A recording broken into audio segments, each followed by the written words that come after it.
ESIC കോർപ്പറേഷന്റെ ഉടമസ്ഥതയിലുള്ള ആശുപത്രികളിൽ സ്ഥിര നിയമനം നടത്താത്തത് മൂലം ആവശ്യമായ ജീവനക്കാർ ഇല്ലാത്തതിനാൽ മെച്ചപ്പെട്ട ചികിത്സാ സംവിധാനങ്ങൾ ഉറപ്പാക്കുന്നതിനായി എത്രയും വേഗം നിയമന പ്രക്രിയ പൂർത്തീകരിക്കണമെന്ന് കൊടിക്കുന്നിൽ സുരേഷ് എം പി ലോക്സഭയിൽ പറഞ്ഞു. ESI കോർപ്പറേഷന്റെ ഉടമസ്ഥതയിലുള്ള ആശുപത്രികളിൽ സ്ഥിരം നിയമനം നടപ്പാക്കാത്തത് മൂലം ആവശ്യമായ ജീവനക്കാർ ഇല്ലാത്തതിനാൽ മെച്ചപ്പെട്ട ചികിത്സാ സംവിധാനങ്ങൾ ഉറപ്പാക്കുന്നതിനായി എത്രയും വേഗം നിയമന പ്രക്രിയ പൂർത്തീകരിക്കണമെന്ന് കൊടിക്കുന്നിൽ സുരേഷ് എം പി ലോക്സഭയിൽ ആവശ്യപ്പെട്ടു. Thank you, Speaker, sir.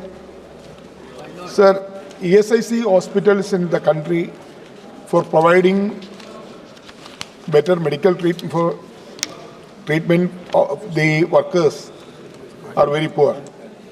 Majority of the hospitals, there is no permanent doctors, nurses and other medical staffs.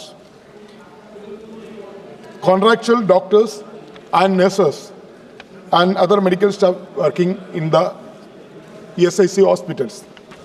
There is no proper recruitment whenever the vacancies come. No proper recruitment for the doctors and medical staff. That's why quality of the treatment in the ESIC hospitals come down. I would like to ask Honorable Minister through you, sir, whether the Government of India will take necessary steps to the recruitment of permanent doctors and nurses and other medical staff in ESIC hospital. നിലവിൽ ഡോക്ടർമാർ, നഴ്സുമാർ, paramedical ജീവനക്കാർ അടക്കമുള്ളവരുടെ നൂറുകണക്കിന് ഒഴിവുകളാണ് ഉള്ളത്. ഭൂരിപക്ഷം ആശുപത്രികളും പ്രവർത്തിക്കുന്നത് കരാർ ജീവനക്കാരെ ഉപയോഗിച്ചാണ്. ഇത് ഇവിടങ്ങളിൽ ചികിത്സ തേടുന്ന സാധാരണക്കാരായ രോഗികളെ പ്രതികൂലമായി ബാധിക്കുന്നുണ്ടെന്നും എം പി ലോക്സഭയിൽ പറഞ്ഞു. അതേസമയം കൊടിക്കുന്നിൽ സുരേഷ് എം പിയുടെ ചോദ്യത്തിന് ലോക്സഭയിൽ മറുപടി പറഞ്ഞ കേന്ദ്ര തൊഴിൽ സഹമന്ത്രി ശോഭ കരന്തലജെ ESI ആശുപത്രികളിൽ നിലവിൽ മതിയായ ജീവനക്കാർ ഇല്ലെന്ന് സഭയിൽ സമ്മതിച്ചു. सर, देश में ESI हॉस्पिटल में डॉक्टर्स का, नर्सेस का कमियां है, वो सही है सर. इसके कारण अभी वैकेंसी से भरने के लिए 1210 डॉक्टर्स को भरने के लिए हम इंटरव्यू किया है. इसी में 399 डॉक्टर्स ज्वाइन किया है, बाकी ज्वाइन कर रहे हैं सर. ऐसे ही जनरल डॉक्टर्स को भरने के लिए, उसका अलावा भी जनरल डॉक्टर्स भरने के लिए हम 600 पोस्ट के लिए एप्लीकेशन मांगा है सर.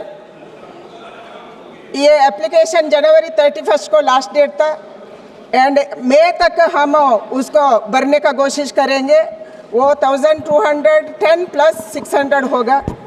एंड टीचिंग स्टाफ को भरने के लिए मेडिकल कॉलेज में टीचिंग स्टाफ का भी कमियां है, वो भी डॉक्टर का काम करते हैं.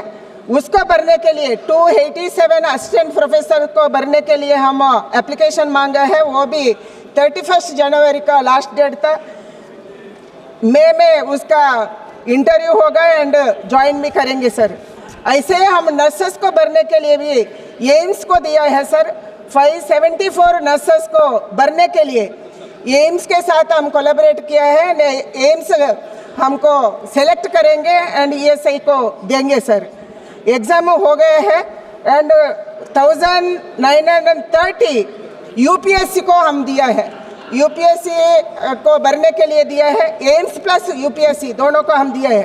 पैरामेडिकल को भरने के लिए भी 1206 को भरने के लिए भी हम एम्स को साथ ज्वाइन किया है. एम्स सेलेक्ट करेंगे एंड ESI को भरेंगे सर. മന്ത്രാലയം നിലവിലുള്ള ഒഴിവുകൾ നികത്തുവാനുള്ള നടപടികൾ ആരംഭിച്ചതായും മെയ് മാസത്തോടുകൂടി നിലവിലുള്ള ഒഴിവുകൾ നികത്തുമെന്നും മന്ത്രി മറുപടി നൽകി. സാധാരണക്കാരായ തൊഴിലാളികളും അവരുടെ കുടുംബാംഗങ്ങളും ഏറ്റവും അധികം ആശ്രയിക്കുന്ന ESIC ആശുപത്രികളിലെ ഒഴിവുകളിൽ എത്രയും വേഗം സ്ഥിര നിയമനം നടത്തണമെന്നും കൊടിക്കുന്നിൽ സുരേഷ് എം പി ആവശ്യപ്പെട്ടു. CDNet news, Kayamkulam.